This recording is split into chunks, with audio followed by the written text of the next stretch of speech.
तो hello guys, आज पढ़ाए हैं केमिकल काइनेटिक्स का लेक्चर नंबर 03, जिसमें हम आपको बताएंगे कि रेट ऑफ कंसंट्रेशन और रेट लॉ मतलब किन किन चीज़ पे डिपेंड करता है। ठीक है, देखिए यहाँ पे बता रहे हैं some important points about order of reaction. ठीक है ना, मतलब कि कुछ ऐसे पॉइंट बताएंगे, इसमें कुछ इम्पोर्टेंट पॉइंट रहेंगे जो कि बताएगा ऑर्डर ऑफ रिएक्शन। ठीक है ना, ऑर्डर पे बताएगा, मतलब ऑर्डर ऑफ रिएक्शन, समझ रहे ना। अभिक्रिया की कोटि पहला बोला है कि stoichiometric coefficient have nothing to do with order.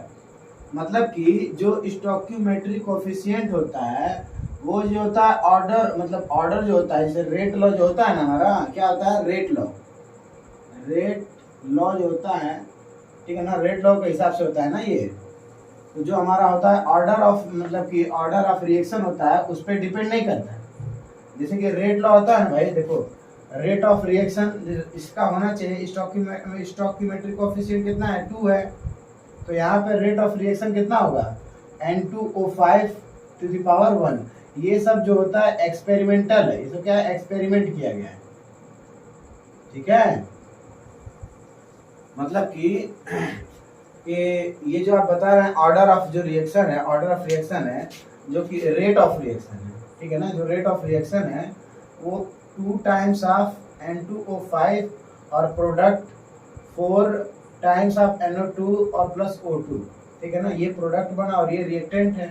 तो इसमें ये कह रहा है कि जो रेट लॉ होता है, ठीक है ना, जो रेट ऑफ रिएक्शन होता है वो स्टोइकियोमेट्रिक कोफिशिएंट जो होता है उस पे मतलब वेरी नहीं करता है। ठीक है ना, मतलब कहने का मतलब हमारा ये है कि जो रेट ऑफ रिएक्शन है, ठीक है ना, जो रेट है वो जो होता है स्टोइकियोमेट्रिक कोफिशिएंट पे डिपेंड नहीं करता है। समझ में? इसका एग्जांपल यहाँ पे दे दिए 2N2O5। देखो यहाँ पे अगर 2 अगर स्टोइकियोमेट्रिक कोफिशिएंट पे अगर ये डिपेंड करता तो रेट ऑफ रिएक्शन अगर निकलता तो यहाँ पे 2 होता, जो कि ऐसा नहीं है। ठीक है ना, रेट ऑफ रिएक्शन जो होता है स्टोइकियोमेट्रिक कोफिशिएंट पे डिपेंड नहीं करता है। अब दूसरा है in rate law concentration terms of product can be present. मतलब कि रेट लॉ में जो हमारा रेट लॉ होता है उसमें, जिसे रेट लॉ में हम लोग को मालूम है कि रेट लॉ में क्या होता है, रेट लॉ में हम लोग का रिएक्टेंट होता है और रिएक्टेंट बनाता है प्रोडक्ट। ठीक है ना, तो ऐसा नहीं है कि सिर्फ रिएक्टेंट का ही होता है, प्रोडक्ट का भी रेट होता है।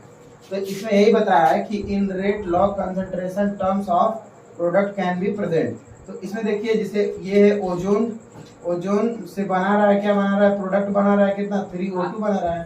तो rate of reaction equal to हो जाएगा K, और देखिए O3, देखो O3 रिएक्टेंट है और O2 क्या है आपका, O2 क्या है, प्रोडक्ट है। अरे भाई ये प्रोडक्ट है ना और ये रिएक्टेंट है, तो देखो यहाँ पे प्रोडक्ट का भी, आपका प्रोडक्ट का भी रेट मिलता है। ठीक है ना, ऐसा समझ में, जरूरी नहीं है कि सिर्फ रिएक्टेंट हो, यहाँ पे प्रोडक्ट का भी है आपका। ठीक है ना, प्रोडक्ट का और क्या होता है, इसका रिएक्टेंट का क्या रेट ऑफ रिएक्शन निकलना है। मतलब यही है कि मतलब जो रेट ऑफ रिएक्शन होता है उसमें प्रोडक्ट भी प्रेजेंट हो सकता है। ठीक है ना। अब तीसरा दिया है in rate law concentration terms of some reactant may be absent. ठीक है ना, इसमें कहने का मतलब ये है कि in rate law concentration terms some reactant,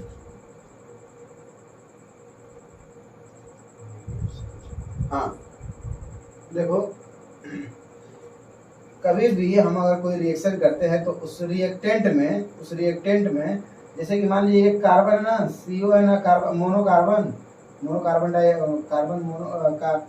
मोनोकार्बन dioxide. तो इसमें देखो ये जो होता है खत्म हो गया है। ठीक है, यहाँ पे क्या हो रहा है, ये खत्म हो गया है। तो रेट ऑफ रिएक्शन NO2 का 2 हो गया। देखो यहाँ पे अगर यहाँ पे स्टोइकियोमेट्रिक कोफिशिएंट 1 है, कुछ नहीं तो 1 मानेंगे ना, लेकिन इसका क्या होता है 2 होता है, ये एक्सपेरिमेंटल मेथड है। अब देखो लास्ट वाला बचा है in rate law concentration term of may be present.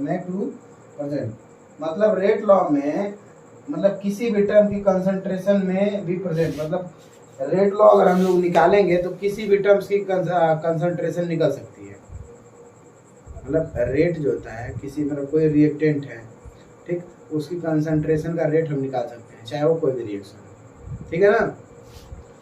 तो आज के लिए इतना ही, और फिर इसके बाद हम आपको बताएंगे कि रेट लॉ क्या होता है। रेट लॉ तो बता ही चुके हैं, ये रेट लॉ के बारे में ये था, ये सब जितना भी था 4 पॉइंट थे, इंपॉर्टेंट थे, और ये बहुत इंपॉर्टेंट है, इसको हम आप बता दिए। अब इसके बाद नेक्स्ट वीडियो हम आएंगे तो उसमें बताएंगे आपको order of reaction, zero order, first order, nth order, ठीक है ना, उसके बारे में बताएंगे। तब तक के लिए इतना नोट कर लीजिए। थैंक यू, जय हिंद।